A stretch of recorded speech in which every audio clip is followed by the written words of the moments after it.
ಬೆಳಗಾವಿಯಲ್ಲಿ 10 ದಿನ ಅಧಿವೇಶನದ ಬಿಸಿ 2 ವರ್ಷಗಳ ನಂತರ ಸುವರ್ಣಸೌಧದಲ್ಲಿ ಕಲಾಪ ಜಟಾಪಟಿಗೆ ಕಾರಣವಾಗುತ್ತಾ ಮತಾಂತರ 40% ಕಮಿಷನ್ ಅಧಿವೇಶನ ಕದನ ನ್ಯೂಸ್ 18 ಬಿಗ್ ಕವರೇಜ್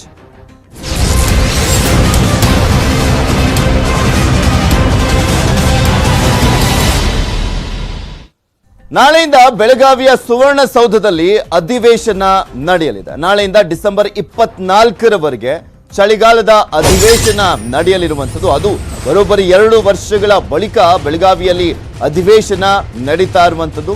2 ವರ್ಷಗಳಿಂದ ಅಲ್ಲಿ ಅಧಿವೇಶನ ನಡೆದಿರಲಿಲ್ಲ ಬೆಳಗಾವಿಯಲ್ಲಿ। 2019ರಲ್ಲಿ ಪ್ರವಾಹ, 2020ರಲ್ಲಿ ಕೋವಿಡ್ ಎಫೆಕ್ಟ್ ನಿಂದಾಗಿ ಅಲ್ಲಿ ನಡೆದಿರಲಿಲ್ಲ। ಈ ಬಾರಿ ಕೋವಿಡ್ ನಡುವೆ ಅಧಿವೇಶನ ನಡೆಸಲಾಗ್ತಾ ಇದೆ।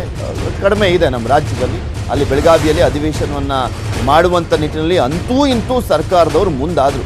ಮುಂಜಾಗ್ರತಾ ಕ್ರಮಗಳೊಂದಿಗೆ ಅಧಿವೇಶನವನ್ನ ನಡೆಸಲಾಗ್ತಾ ಇದೆ ಬೆಳಗಾವಿಯಲ್ಲಿ। ಈಗಾಗಲೇ ಸ್ಪೀಕರ್ ಕಾಗೇರಿ ಎಲ್ಲ ರೀತಿಯಾದಂಥ ಸಿದ್ಧತೆಯನ್ನ ಪರಿಶೀಲನೆಯನ್ನ ಮಾಡಿದ್ದಾರೆ ಮತ್ತು ಒಂದ್ ಕಡೆ ವಿಧಾನ ಪರಿಷತ್ನಲ್ಲಿ ಯಾವ ರೀತಿಯಾಗಿ ಅಲ್ಲಿ ವ್ಯವಸ್ಥೆಯನ್ನು ಮಾಡಲಾಗಿದೆ ಅಂತ ಸಭಾಪತಿಗಳಾಗಿರುವಂಥ ಬಸವರಾಜ ಹೊರಟ್ಟಿ ಅವರು ಕೂಡ ಪರಿಶೀಲನೆಯನ್ನ ಮಾಡಿರುವಂಥದ್ದು। ಎಲ್ಲ ರೀತಿಯಾದಂಥ ವ್ಯವಸ್ಥೆಯನ್ನು ಈಗ ಆಲ್ರೆಡಿ ಮಾಡಿಕೊಳ್ಳಲಾಗಿದೆ। ನಾಳೆಯಿಂದ ಶುರುವಾಗಲಿದೆ ಸದನದಲ್ಲಿ ಕದನ ಅಂತೂ ಏರ್ಪಡೋದು ಗ್ಯಾರಂಟಿ। ಯಾಕೆಂದ್ರೆ ಕಾಂಗ್ರೆಸ್ನವರು ಸರ್ವ ರೀತಿಯಲ್ಲೂ ಕೂಡ ತಯಾರಿಯನ್ನು ಮಾಡ್ಕೊಂಡಿದ್ದಾರೆ ಆಡಳಿತ ಪಕ್ಷವನ್ನ ಸಿಕ್ಕಾಕ್ಸುವಂತ ನಿಟ್ಟಿನಲ್ಲಿ। ಬಟ್ ಇಲ್ಲಿ ಬೆಳಗಾವಿಯಲ್ಲಿ ನಡೀತಾ ಇರುವಂತ ಹಿನ್ನೆಲೆಯಲ್ಲಿ ಅಟ್ಲೀಸ್ಟ್ ಉತ್ತರ ಕರ್ನಾಟಕ ಭಾಗದ ಆ ಒಂದು ಜಿಲ್ಲೆಗಳಿಗೆ, ಕಲ್ಯಾಣ ಕರ್ನಾಟಕ ಭಾಗದ ಜಿಲ್ಲೆಗಳಿಗೆ, ಈ ಭಾಗದ ಜಿಲ್ಲೆಗಳಿಗೆ ಅಟ್ಲೀಸ್ಟ್ ಸ್ವಲ್ಪ ಮಟ್ಟಿಗಾದ್ರೂ ನ್ಯಾಯ ಸಿಗುವಂತ ಕೆಲಸವನ್ನ ಮಾಡಬೇಕಾಗಿದೆ ಅಲ್ಲಿನ ಜನಪ್ರತಿನಿಧಿಗಳು। ಸುಮ್ಮನೆ ಅರ್ಚಾಟ ಕಿರ್ಚಾಟ, ಬರೀ ಸದನವನ್ನ ಮುಂದೂಡ್ಕೊಂಡು ಹೋಗುವಂಥದ್ದು, ಅವರೆಲ್ಲರೂ ಕೂಡ ಎದ್ದೋಗುವಂಥದ್ದು, ಸದನದಿಂದ ಬಹಿಷ್ಕಾರವನ್ನ ಹಾಕುವಂಥದ್ದು ಇಷ್ಟ ಆಗದಲ್ದಲೆ ಅಟ್ಲೀಸ್ಟ್ ಅಲ್ಲಿ ಇರುವಂಥ ಜಿಲ್ಲೆಗಳಿಗೆ ನ್ಯಾಯವನ್ನ ಒದಗಿಸಿ ಕೊಡುವಂಥ ಕೆಲಸವನ್ನ ಮಾಡಬೇಕಾಗಿದೆ। ಯಾಕೆಂದ್ರೆ ನೋಡ್ತಾ ಇದೀವಿ ಪ್ರತಿಯೊಂದು ಅಧಿವೇಶನದಲ್ಲೂ ಕೂಡ ಒಂದ್ ರೀತಿಯಾಗಿ ಕಾಟಾಚಾರಕ್ಕೆ ಮಾಡುವ ರೀತಿಯಲ್ಲೇ ಜನಪ್ರತಿನಿಧಿಗಳು ಬಿಹೇವ್ ಮಾಡ್ತಾರೆ। ಕಾಟಾಚಾರಕ್ಕಷ್ಟೇ ಬೆಳಗಾವಿಯಲ್ಲಿ ಅಧಿವೇಶನನ ಅನ್ನುವಂಥ ಪ್ರಶ್ನೆ ಈ ಬಾರಿನೂ ಕೂಡ ಮೂಡ್ತಾ ಇದೆ।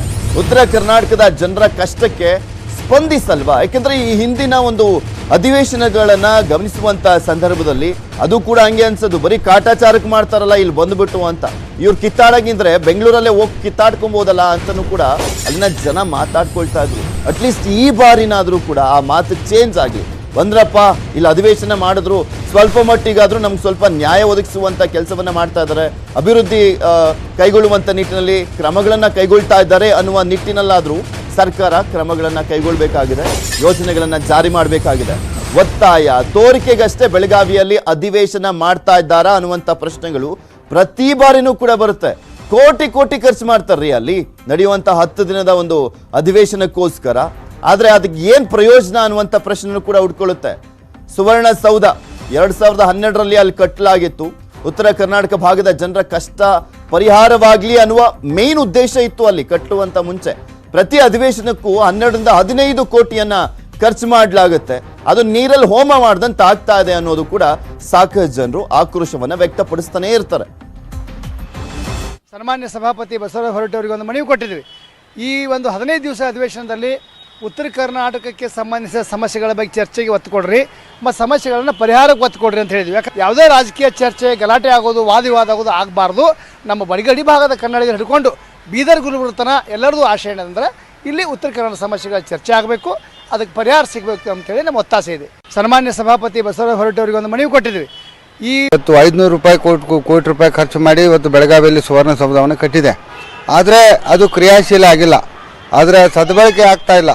ಸರ್ಕಾರ ಏನೋ ಒಂದು ಕಾಟಾಚಾರಕ್ಕೆ ಸುವರ್ಣಸೌಧ ಕಟ್ಟಿದೆಯಾ ಅನ್ನುವಂಥ ನಮಗೆ ಅನುಮಾನ ಬರ್ತಾ ಇದೆ। ನಮ್ಮ ಅಧಿವೇಶನ ಮಾಡಿದರೆ 10 ಕೋಟಿ ರೂಪಾಯಿ ಖರ್ಚಾಗುತ್ತೆ, ಆದರೆ ನಾವೇ ಹೇಳೋದೇನೆಂದರೆ ಈಗ ಶಾಶ್ವತವಾಗಿ ಯಾವ ರೀತಿಯಾಗಿ ಸುವರ್ಣಸೌಧವನ್ನು ಕಟ್ಟಿದ್ದಾರೆ ಅದೇ ರೀತಿಯಾಗಿ ಕಾರ್ಯದರ್ಶಿಗಳ ಸೆಕ್ರೆಟರಿಯೇಟ್ ಕಾರ್ಯಾಲಯಗಳು ಮತ್ತು ಶಾಸಕರ ಭವನ ಮತ್ತು ಇನ್ನೊಂದು ಮುಂದೆ ಏನು ಪೊಲೀಸ್ ಸಿಬ್ಬಂದಿಗಳು ಇವರು ಅಧಿಕಾರಿಗಳು ಬರ್ತಾರೆ ಅವರ ವಸತಿಗೋಸ್ಕರ ಒಂದು ಶಾಶ್ವತವಾದಂಥ ಕಟ್ಟಡವನ್ನು ಕಟ್ಟಬೇಕು। ಇವತ್ತು